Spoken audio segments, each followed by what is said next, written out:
Back in 2012, James Rolfe drove himself, his wife, and their 2 cats down to the City of Angels to film his passion project, the AVGN movie. At the time, the only updates for the film came directly from James himself. He would blog here and there, and he would put out a BTS video whenever he could. And for the most part, it appeared as if everything was going off without a hitch, and the movie would be done before the end of the year. And then it wasn't. And then 2013 seemed like the year we would see its release. And then it wasn't. Eventually, 2014 saw the release of the film. James went old school for the release, taking it on tour as well as making it available on your favorite pay-per-view website. So, after years of waiting, I finally sat down to watch the fruits of James's labor. And yet, wasn't that great. The reception was lukewarm at best, but it was clear that this was a film for the fans and for the fans alone. But as a fan of James as well as a fan of cinema, it broke my heart to admit that the film wasn't all that great. It certainly had every right to be. The film was crowdfunded, had zero studio interference, and was being helmed by a man who had all but pioneered his own style of independent filmmaking. Well, at least on the internet. From the blogs and videos that James put out during its production, there was never any indication that the film was ever in any kind of trouble. What I'm trying to say is, we never saw a Battle of the Five Armies blog. For those of you who don't know what the hell I'm talking about, let me explain.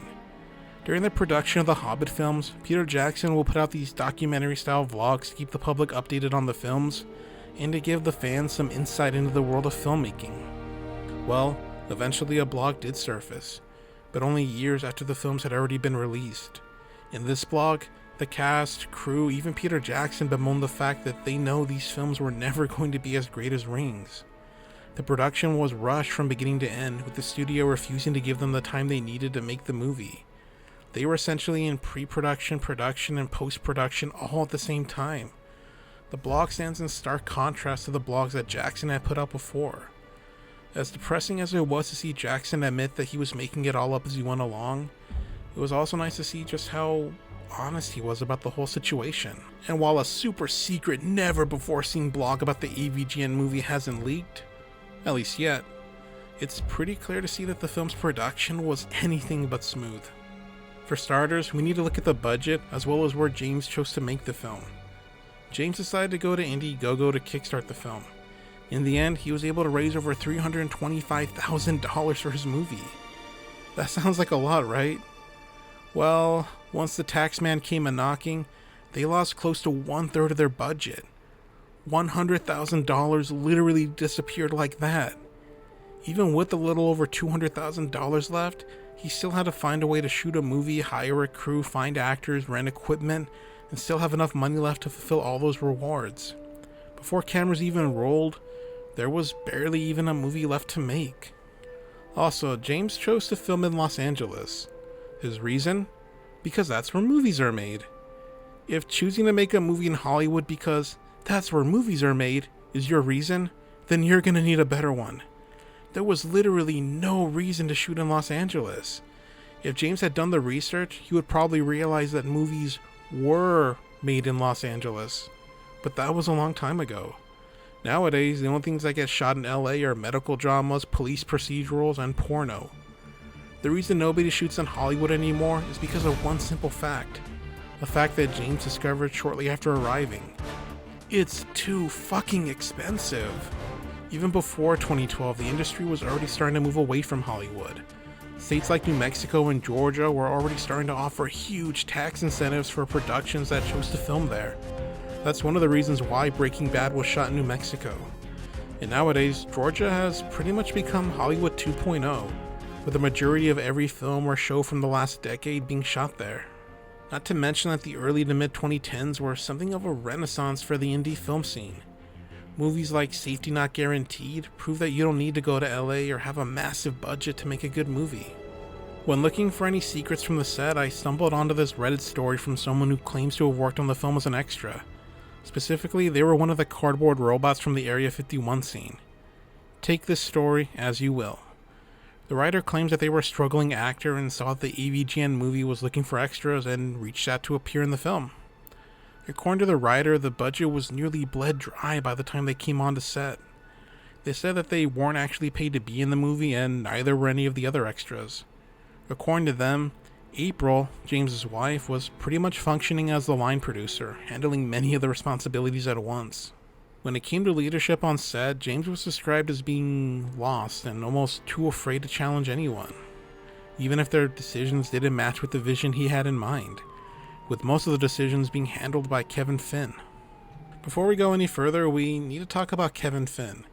Kevin is a longtime friend of James, with the two of them meeting in college where they bonded over their love of cinema and even dabbled in the art. And when James officially announced the movie, he mentioned that the script was written by the pair. Kevin even appeared in a few AVGN episodes where he played the Ninja Gaiden Ninja and the Glitch Gremlin. Anyway, Kevin was originally billed as the film's co-writer and producer. However, it wasn't until after principal photography had wrapped that James had credited Kevin as the co-director of the AVGN movie. James would even say in the BTS videos that followed that the two of them had always planned to write and direct a movie together. However, this wasn't the case. It would appear that Kevin was only ever meant to be a producer and help out where he could. That is until he saw that James was in way over his head. That's most likely when he stepped in and pretty much became the main director of the film. According to that same writer from Reddit, James would try to have a voice in some matters, but at that point, everyone had pretty much learned to look to Kevin for guidance and direction. The writer ends by saying that they knew the movie was going to bomb, from the dwindling funds to the complete lack of leadership or vision on set. It was said that principal photography ran from April to June of 2012, but in reality, principal photography had merely been put on hiatus as James spent the next 2 years finishing up the movie on the East Coast. The movie didn't exactly open up any doors for James or anyone else involved. Since then, James has pretty much gone to extremes to pretend that the movie never happened. And that's just kinda sad.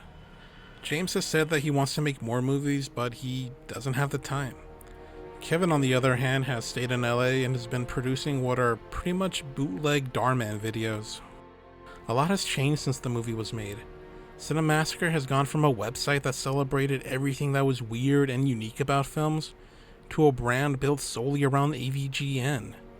It's pretty disheartening.